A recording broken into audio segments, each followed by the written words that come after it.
Well, as St. John says, most of you will probably have heard me speak before, and the challenge for today is not to repeat myself. So rather than standing here and going through a series of slides in terms of the program and key metrics, what I wanted to do today was to break the presentation into two parts. We'll have some slides that come up, but the slides are actually sites that we're building or have built, because the proof's in the pudding. It's all well and good to talk about what we're planning, but as Graham and the team at CIP are very good to do, the proof is actually in the delivery. Then the second part is I've invited a very good friend and a great thought leader in telecommunications, Andrew Fairgray, to join me, because part of the DNA of the Rural Connectivity Group is to try and do things better, to try and do things different. So we look for those of you out there who have got innovative ideas to help us partner to build something which is incredibly important for the whole of New Zealand. So as these slides roll through, a few factoids for you. Graham mentioned our program started at a contract for 400 sites, an agreement that we would make that 454 sites, to now a requirement to build 570 plus sites in relatively the same period of time.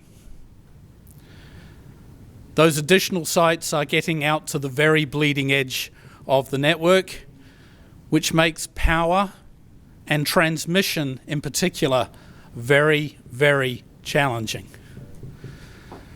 But every program of works, you have to have some lead indicators. You have to know how you're doing, because you don't just deliver sites at the end of the day. It's a program of works, and I have a lot of people and a lot of partners that are working very, very hard right now to deliver on this complex program. Let me start with my first set of partners, and they're the mobile network operators. We're unique.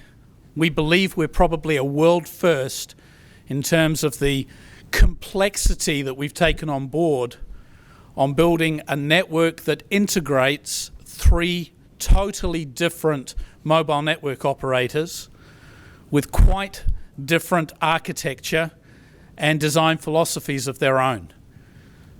It's taken us more than 9 months from the initial design through to the vendor selection, through to the detailed design, to finally, in the last month, integrating all three mobile network operators into the RCG. And you'll notice I said three mobile network operators into the RCG, not the other way round. And yes, applause please, we've made our first calls, it works.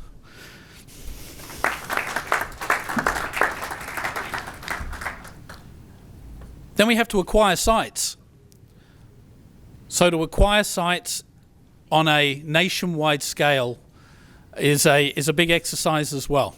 And Brad Clark and members of his team are in the room here today and work very, very closely with Caitlin Metz, who leads a lot of our stakeholder engagement as well. But they don't work in isolation. We have 7 nationwide teams that we have brought on board, because for rural locations, you need local presence. As every WISP will attest, it's the relationship with the people in the rural communities that actually assists you in terms of getting sites.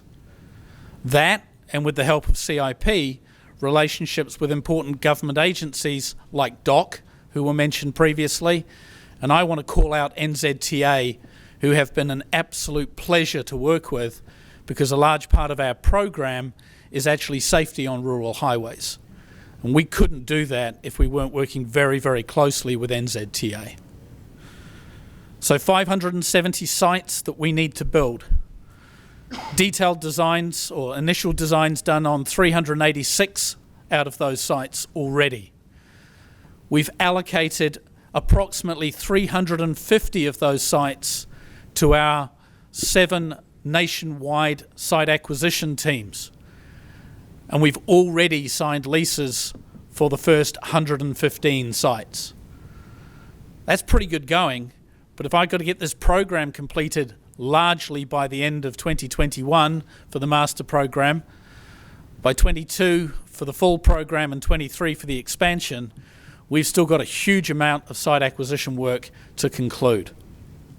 It's all well and good wanting to know whether we've built it. I've got to have a right to build it first. Then in terms of building 570 sites, with the best will in the world, we're not going to do that with a single partner. So we made sure that when we went through and did our RFP for all of the different components of the program, we went out and selected Downers, Connect 8, and Broad Spectrum. We did that because each of them has their own regional capabilities, and we need to make sure that we don't have any single points of failure. Collectively, with all of their teams, they've got the ability to bring 30 build teams from a civil perspective to the program and 40 teams of people to do the telecommunication integration work. And we're going to need that sort of capacity if we're going to be able to meet our program, because they don't work for me exclusively. They're also building out Spark's Rugby World Cup coverage, Vodafone's IoT coverage, 2 Degrees expansion programs as well. So we're actually working very closely across our mobile network mobile network owners, to make sure that when we're actually doing this build work, we're doing so in a sensible way that leverages their programs as well as our own.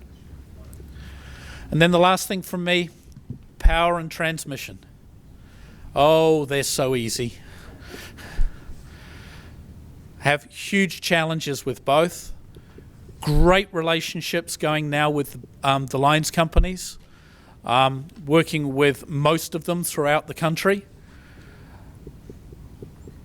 Not only needing to look at how we get power to the sites, but doing so in a way where if we need to run fibre to the site, that we're doing the trenching for the fibre at the same time as we're running the power lines. And making sure that we don't have repeat visits and don't actually spend the taxpayers' money in an inappropriate way. So there's a lot of coordination that needs to happen between power, transmission, civils, across 570 sites spread throughout the whole country. So it's complex. Question was asked, well, how are you doing? Are you happy with where you're at?